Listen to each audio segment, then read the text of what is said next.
those, often sales leaders as well, right? Where, they don't really understand the point of marketing. I think that's where the real issues are, right? They don't understand. They see marketing more as, a lead gen channel for the sales team, than anything else. So yeah, I think everyone feels this.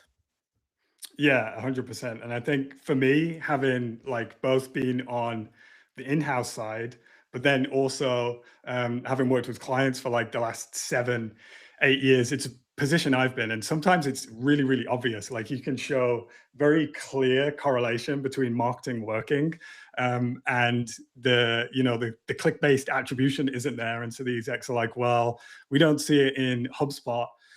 So it doesn't work. And so that kind of leads me into, and Adam, I'll kind of tap into you for some additional things here, but the kind of root causes of this problem. And so I think in 2026, we just can't trust data anymore. So I think we were very fortunate like 10, 20 years ago that it was very easy to kind of track everything that marketing was doing, especially online.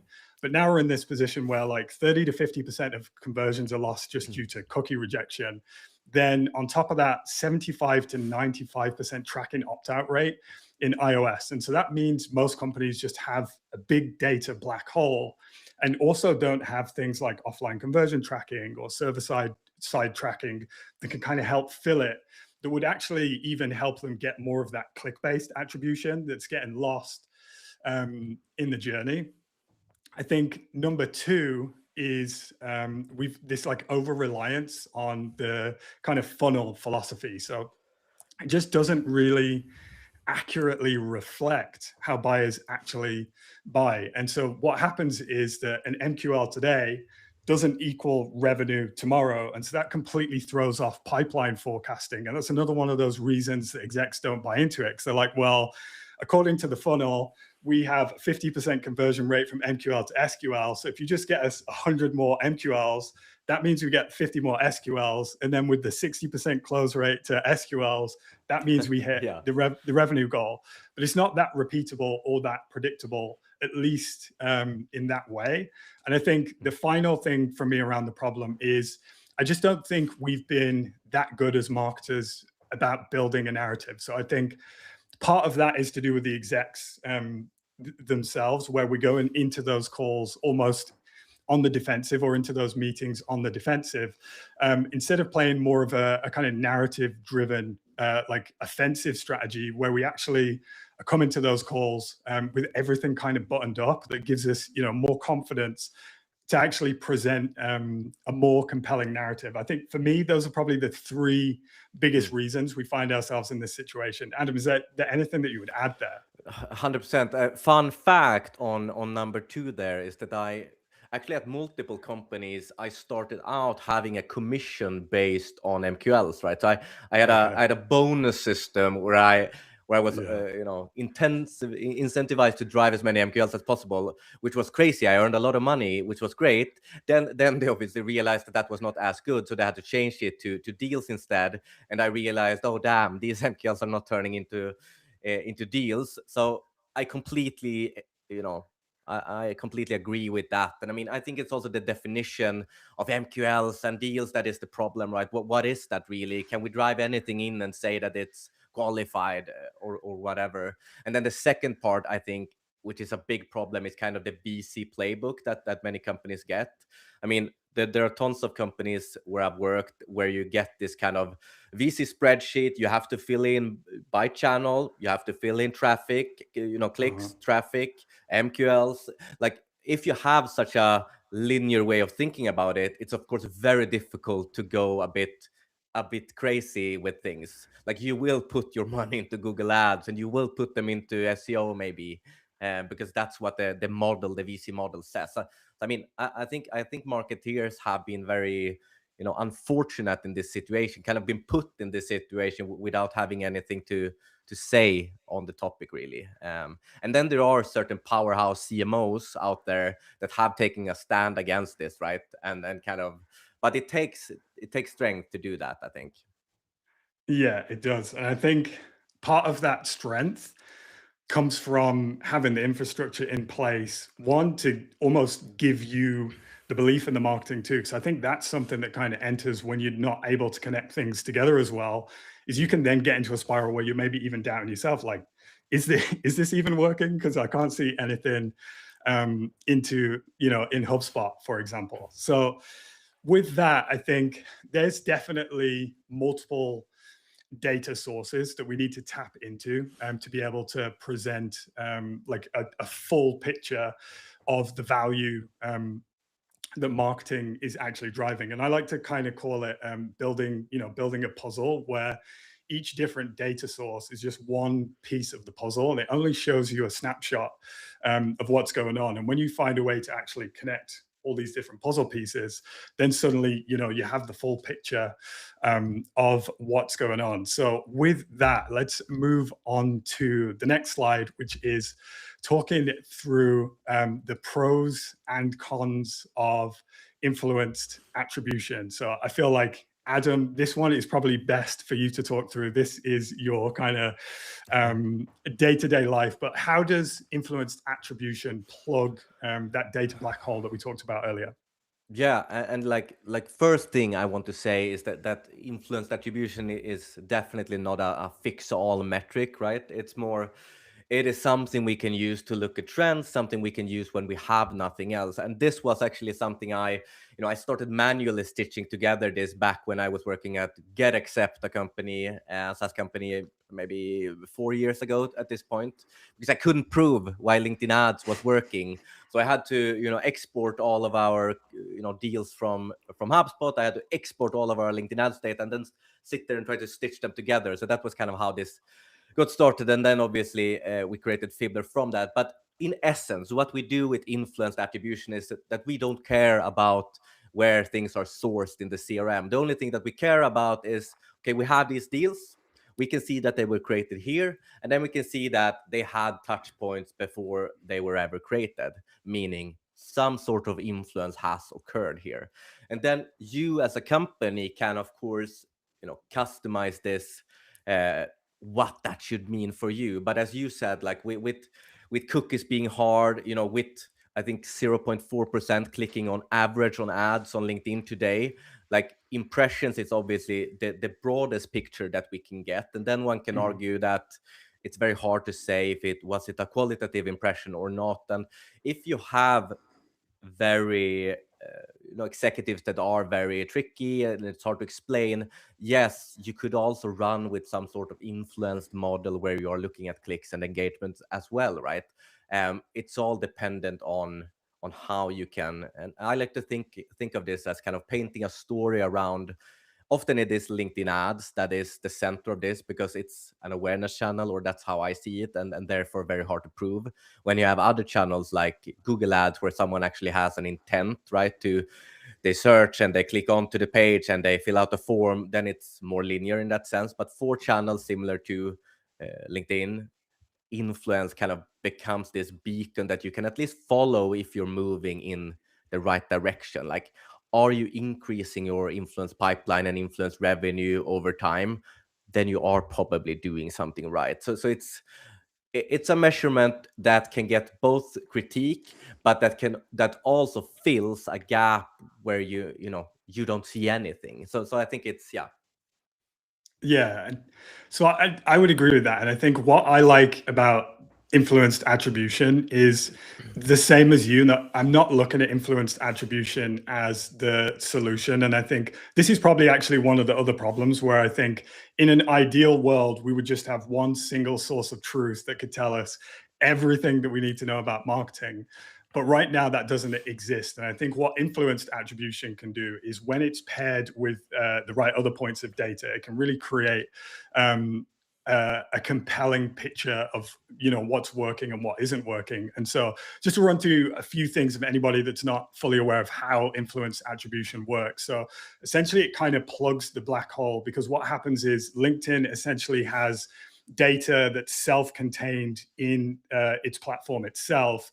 It then is able to kind of connect that data to via a tool like Fibbler, for example, to company accounts, within HubSpot or within Salesforce. And so what that means is they can say, okay, well, 10 people at this company that, converted to pipeline with a, I don't know, 2 times higher ACV, had 20 impressions each over the last 5 months. And actually, even though there was, last click Google Ads touch point, we know from this data that's self-contained, not contained within their browser, for example, which is where the cookie rejection issues come in. We're able to say that LinkedIn most likely had a strong influence on this because there were multiple impressions before they even came to Google Ads. And if you're still running brand campaigns, for example, you might even be able to connect it to a brand campaign where you're able to say, okay, well, if the LinkedIn ads didn't work, how did they find out about the brand name? Because it's not like it just, randomly came to mind. There's some work that goes into it beforehand to actually, generate that recall for them to actually search it. It's also so funny when you get the question right, but when you show that branded search, like Google Ads branded campaigns are performing very well, like the question that then comes, like, can we spend more to drive in more there? And it's like, it doesn't really work like that, right? We have to build that brand awareness from somewhere. And I think that is also the hard thing to get, especially executives, to understand, right? People don't just end up on Google or an LLM these days to search for your brand, right? It's more, how can we stay in front of them for as long as possible until we have etched ourselves into their minds, right? And then influence is definitely a way to kind of visualize that as good as we can, honestly. Yeah.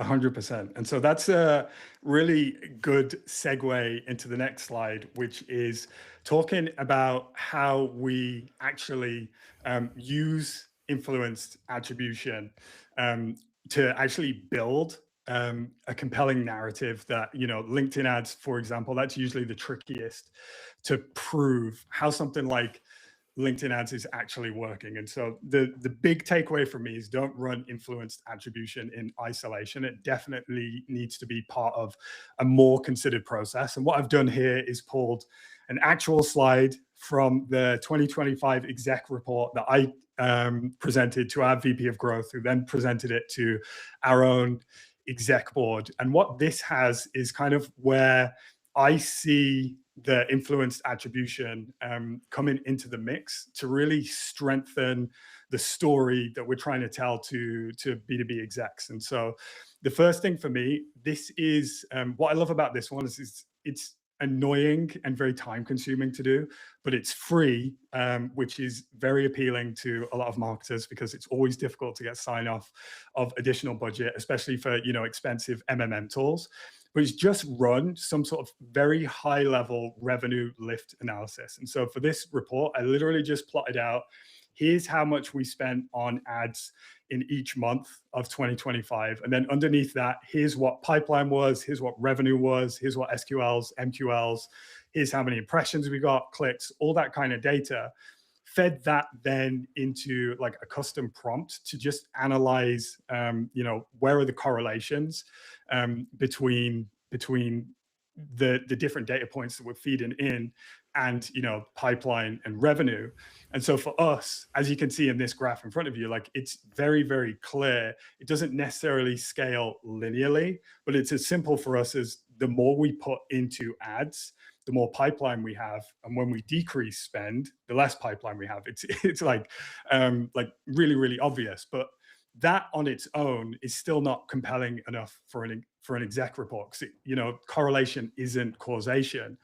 And so then from there, I kind of like to move into that in-platform attribution and influenced attribution to start telling more of the story about these ad platforms. So then we can go into the platform and say, not only are we seeing this at the kind of high level when we run this lift analysis, but then in platform, and especially when you have offline conversion tracking set up, you have that server-side tracking set up that we talked about before, you're able to feed accurate CRM data into the platform, or even just use Fibbler to do it, for example, because Fibbler has that capability too. You can say, not only are we seeing this kind of lift, but we're also seeing in platform that a lot of this stuff that previously wasn't getting any attribution is suddenly getting attribution. And then you can even start presenting, okay, which different types of content are actually more efficient than other ones, based on different trends that we see. And then for me, this is the point where influenced attribution really shines, because then you can start calculating, well, what, now that I've painted a strong picture for why this channel is actually performing, now we can move into saying, well, here's the ROI, like the dollar in versus dollar out amount. And that's something that's really, really powerful in an exec report. Most of them just want to know, if I put X amount into something, roughly how much am I going to get out of it? And it doesn't need to be, ludicrously accurate. I don't think there's probably some unreasonable execs, but I don't think most of them are completely unreasonable. You can even go in there with like a ballpark range and say probably the low end is going to be around here, and the high end is going to be here. And then for me, the final piece here is, now we have a really compelling narrative.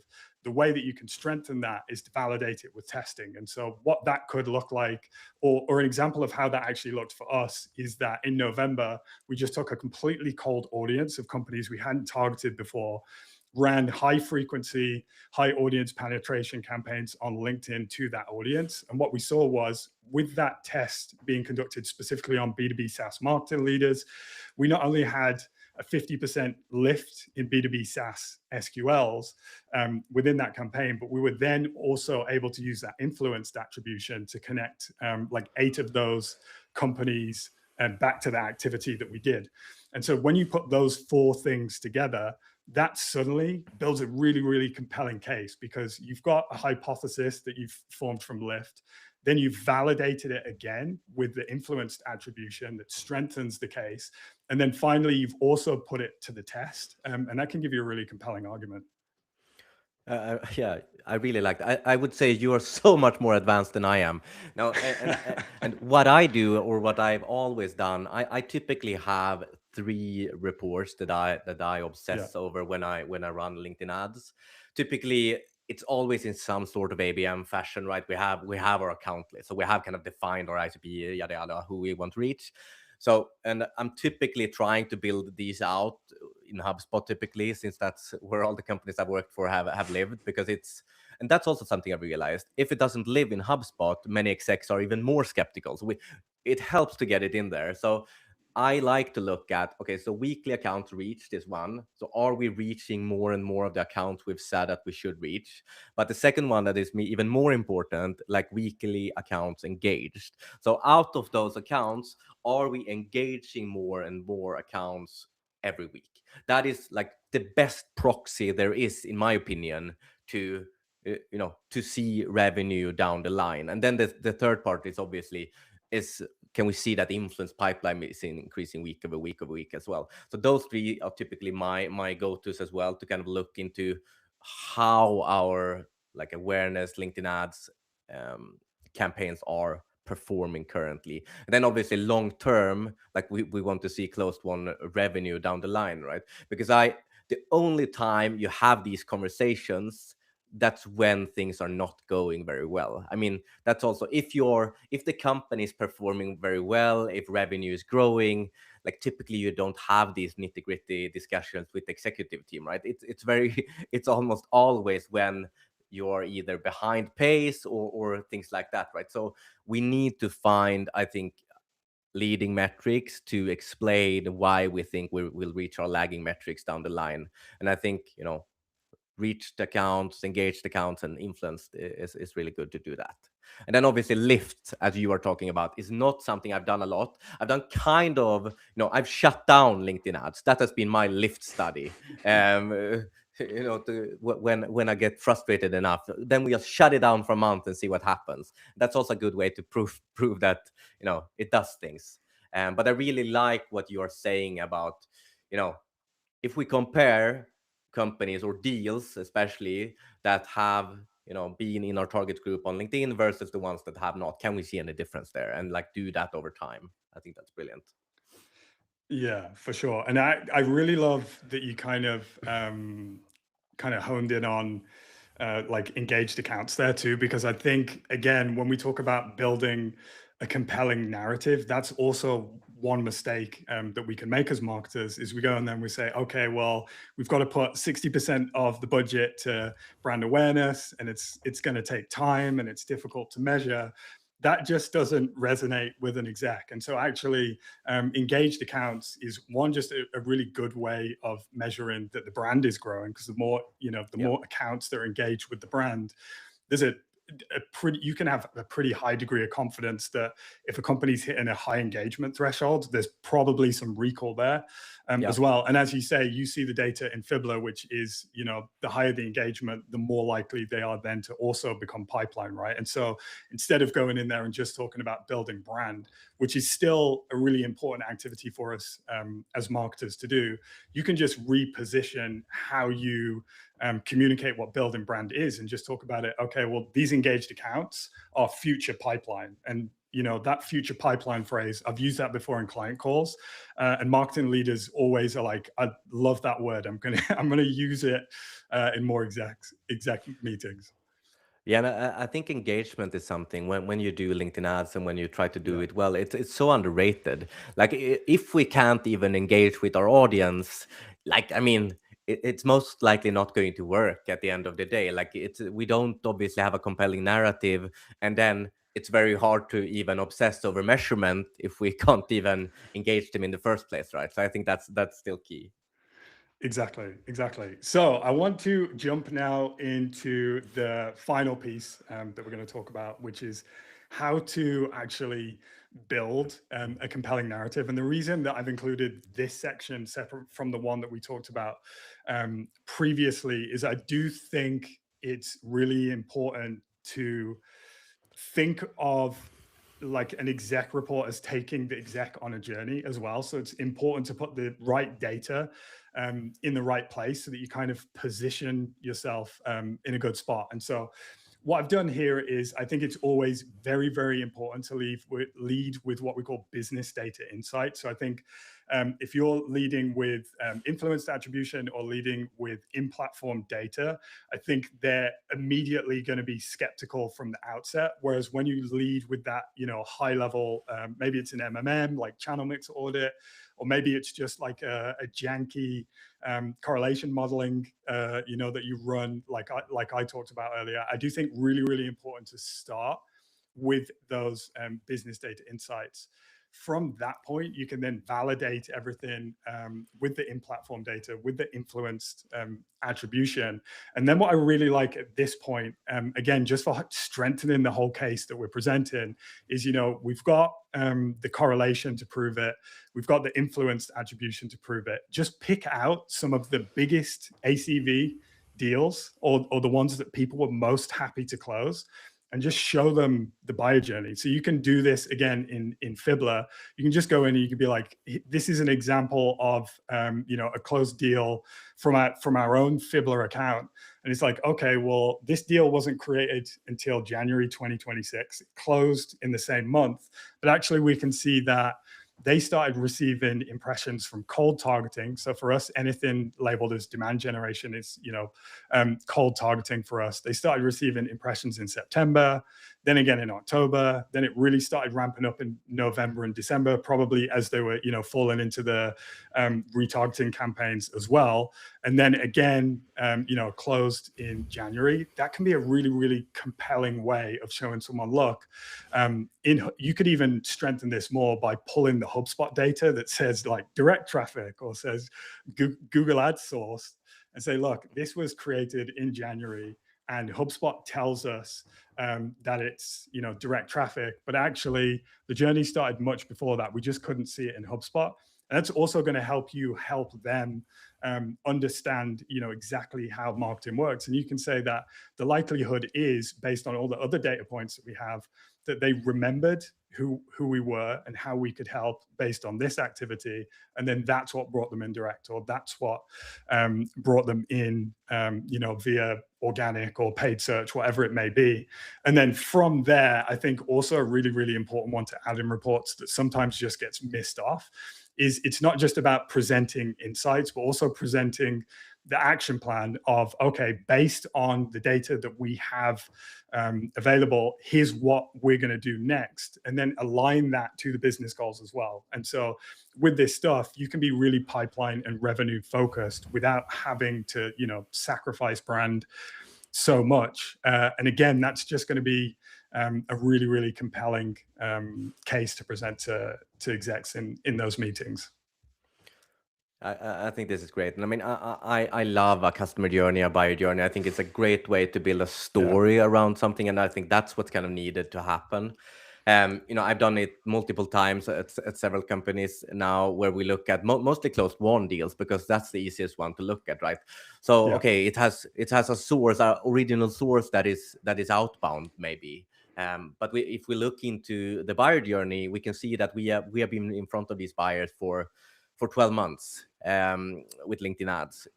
So LinkedIn ads should most likely not have the full credit, but it does work in conjunction, right? It will become easier to do a cold call if we have kind of warmed up the accounts before. So I think that's a good way to also look into those direct traffic, the organic searches, the outbound, and to see how it really works in real life, how a real buyer journey works. And what I really like to do in these kind of buyer journeys is also to look at, okay, so the deal was created here.